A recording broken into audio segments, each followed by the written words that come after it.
الحمد لله رب العالمين وصلى اللهم وسلم على نبينا محمد وصحبه أجمعين. السلام عليكم ورحمة الله وبركاته.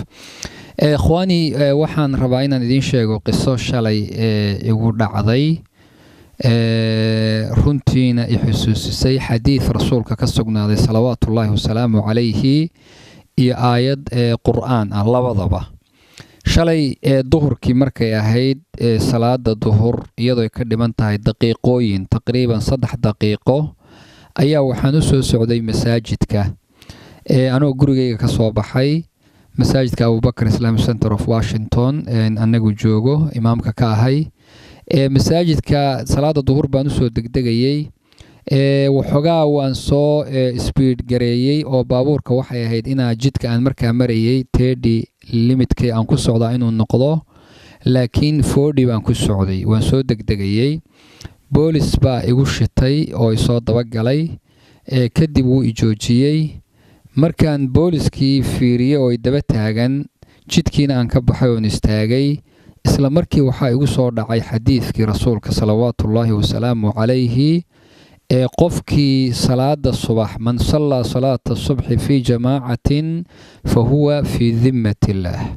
xadiisu rasuulku yiri salawaatullaahi wasalaamu calayhi qofkii salaada subax jamaaca ku tukadayay wuxuu ku jiraa dimada Allah buu ku jiraa oo macnaheedu yahay ilaahay xifdintiisa iyo ilaalintiisa ku jira qofkaasi wax dhibana arki maayo riwaayinka qaar ba waxay leeyeen ilaa uu gabalku ka dhaco wax dhibo oo sharci qofkaasi la kulmi maayo marka markii uu boolisku daba istaagay ba waxaan isla markii xusuustay saaka waxaan ku tukaday salaada subax masaajidka iyo jamaacadii siday suuragal ku tahay baan inaad ninka iyo adigu aad is aragtaan maanta ilaahay amarkii uu ii yimid daaqada markaan furay baabuurka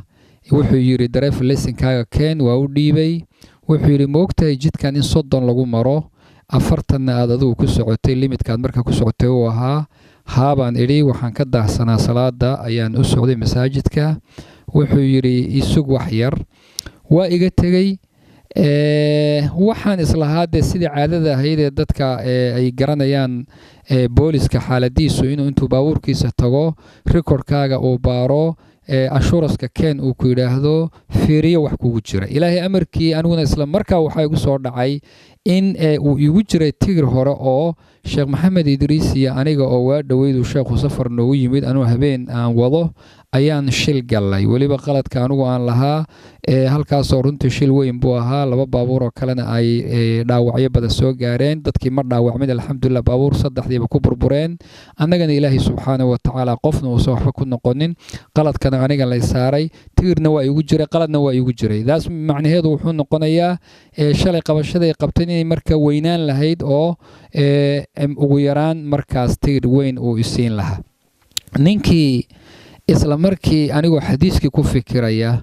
wuu laabtay haddana wuu soo laabtay wuxuu yiri ho driver license-kaaga jidkan waxaa lagu maraa 30 iska ilaali waxaan ku yiri waad mahadsantahay markuu isii daayay ayaa waxaan isla markii igu soo dhacday aayadda quraanka Allah uu leeyahay wama yantiqu 'anil hawa in huwa illa wahyun yuha ilaahi subxaanahu wa ta'ala waxa nabiyullaahi Muhammad uu ku hadlayo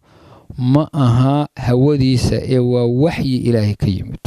marka aayadiiba haddana igu soo dhacday haddaba ayuhal xibba waxaan rabaa inaan iraahdo message-ka ay xambaarsan tahay qisadani waxa weeye in qofkii salaada subax ku tukada jamaacada iyo masaajidka soo xaadiray uu ku jiro ilaahay dhimadiisa iyo ilaahay magantiisa uu ku jiro marka magan allaad ku jirtaa ikhwaani lama oga bir baad wadaa baabuur baad wadaa waad dhex cararaysaa maanta oo dhan wax dhici doona garan maysid laakiin dadka qofna wuxuu ku jiraa protection iyo insurance xagga rabbi abuu ku jiraa qofna kuma jiro marka salaada subax hal lagu dadaalo magan ilaahay baad wada gelaynaa insha Allah ta'ala jazakumullahu khayr barakallahu fiikum wasalaamu alaykum wa rahmatullah